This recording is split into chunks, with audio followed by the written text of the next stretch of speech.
Salut, c'est Hugo. Aujourd'hui, dernière vidéo de décryptage d'un programme d'une liste aux élections européennes. On va s'intéresser au programme des Républicains et c'est François-Xavier Bellamy qui est à la tête de cette liste. Comme les autres fois, cette vidéo elle est réalisée en collaboration avec We Europeans. C'est la plus grande consultation civique jamais organisée en Europe. Le but étant de redonner la parole aux citoyens. Donc on va aussi parler des propositions qui en sont ressorties et qui sont en lien avec le programme des Républicains. Ce programme, il est articulé autour de 3 éléments prioritaires selon le parti: la protection des frontières, la protection des entreprises et la protection de la civilisation européenne. Commençons par la protection des frontières. Sur ce sujet, la proposition phare, c'est de mettre en place une double protection, une protection européenne et nationale pour stopper, je cite, l'immigration de masse. Concrètement, ça passe notamment par le rétablissement de contrôles plus importants aux frontières de la France pour stopper l'immigration illégale. Le parti propose aussi que les migrants déposent leur demande d'asile en dehors de l'Europe. Pour cela, ils veulent mettre en place des bureaux d'accueil au nord de l'Afrique ou au Proche-Orient et on décidera là-bas s'ils peuvent avoir le statut de réfugiés et venir s'installer en Europe. Parmi les autres propositions, on peut trouver le rejet et le retour systématique des bateaux de migrants sur les côtes africaines, bateaux qui se dirigent à l'origine donc vers l'Europe. Là, on n'a pas vraiment les détails, est-ce qu'on parle du rejet de bateaux humanitaires comme l'Aquarius ou de bateaux de fortune ou les deux, en tout cas ça figure dans leur programme. Autre proposition, l'expulsion automatique de tout demandeur d'asile qui n'aurait pas, je cite, respecté les procédures, ou encore l'arrêt de l'accès automatique aux prestations sociales pour les extra-européens. D'ailleurs, à propos de cette dernière mesure, il y a quelques nuances à apporter. L'accès aux aides sociales n'est pas vraiment automatique aujourd'hui puisqu'il faut être un migrant en situation régulière pour les obtenir. Autrement dit, aujourd'hui, les migrants qui sont présents en France sans en avoir le droit ne peuvent pas obtenir d'aide sociale de l'État, sauf cas précis tels que l'AME, l'aide médicale d'État, qui permet un accès aux soins médicaux. Le parti propose aussi de lutter contre le terrorisme islamiste par l'adoption de ce qu'ils appellent un bouclier européen contre l'islamisme. Celui-ci comprendrait, entre autres, la fermeture des lieux de culte islamistes et l'expulsion des étrangers radicalisés. Enfin, dernier élément majeur de cet axe qu'est la protection des frontières, comme beaucoup de listes candidates, les Républicains ne veulent pas pour l'instant d'autres membres au sein de l'Union européenne. Je vous l'ai dit, la seconde priorité qui ressort dans ce programme, c'est la protection des entreprises. Concrètement, ils proposent de créer un droit qui permettrait de réserver 50% des marchés publics aux entreprises locales, c'est-à-dire donc aux entreprises européennes. Autre combat, les Républicains veulent réviser la situation des travailleurs détachés au sein de l'Union européenne. Concrètement, ils veulent que les travailleurs détachés payent les cotisations sociales du pays dans lequel ils travaillent, mais là-dessus, je vais pas rentrer dans les détails de ce que sont les travailleurs détachés puisqu'on en a déjà parlé dans d'autres vidéos de décryptage de programmes, et puis si jamais vous voulez vraiment en savoir plus, eh bien je vous mets des liens dans la description. En tout cas, ces mesures qui concernent la protection des travailleurs rejoignent en quelque sorte la proposition d'Andriani, qui est grec et qui proposait grâce à We Europeans de protéger les droits des travailleurs dans tous les pays de l'Union européenne.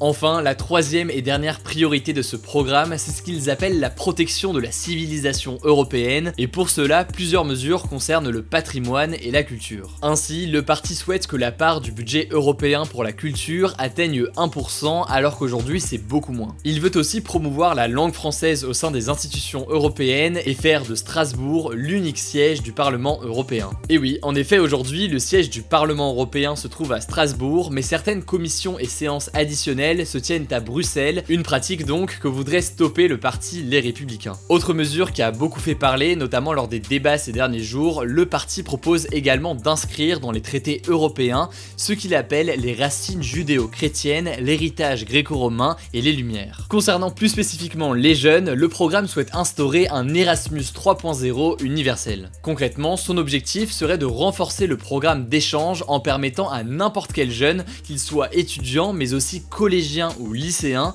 de participer à un programme d'échange avec une école d'un autre pays européen. En plus, le programme des Républicains consacre plusieurs propositions aux recherches scientifiques, il propose des investissements supplémentaires en matière de santé, d'intelligence artificielle, de cybersécurité, dans le domaine spatial ou encore dans les transports durables. Cette proposition peut aller dans le sens de celle faite par Gorg Adrian sur la plateforme We Europeans. Il vient de Roumanie et proposait d'investir davantage dans l'enseignement et la recherche. Du côté de l'écologie, le programme des Républicains contient quelques propositions comme l'instauration d'une barrière écologique. Pour faire simple, aujourd'hui, au sein de l'Union européenne, on a des normes environnementales pour ce qu'on produit, mais ces normes, elles ne sont pas obligatoires pour les produits importés venant de l'étranger. Donc avec cette barrière écologique, si les produits importés ne respectent pas les normes environnementales, eh bien ils seront surtaxés. Voilà, c'est tout pour la la présentation de ce programme. En tout cas, j'espère vraiment que cette série de vidéos vous aura plu. Le vote, c'est ce dimanche 26 mai. Vous l'imaginez bien, faire des vidéos comme celle-ci prend énormément de temps et malheureusement, on n'a pas les moyens de faire plus de programmes. Mais du coup, je vous mets dans la description plusieurs liens pour découvrir les autres listes et je recevrai dans les prochaines semaines sur la chaîne des politiques issus des différents mouvements et partis dans mon format en direct, le gros live. Je vous mets une dernière fois également le lien de We Europeans, comme ça vous pourrez essayer le quiz qu'ils ont créé pour vous aider à choisir la liste qui est la plus fidèle à vos propres préoccupations. N'hésitez pas à y jeter un coup d'œil. Enfin, pour suivre les derniers jours de la campagne et les résultats, rendez-vous sur Instagram avec les résumés quotidiens de l'actualité qu'on poste chaque soir. Le nom c'est Hugo Décrypte. Écoutez, je crois que j'ai tout dit, on se dit à très vite.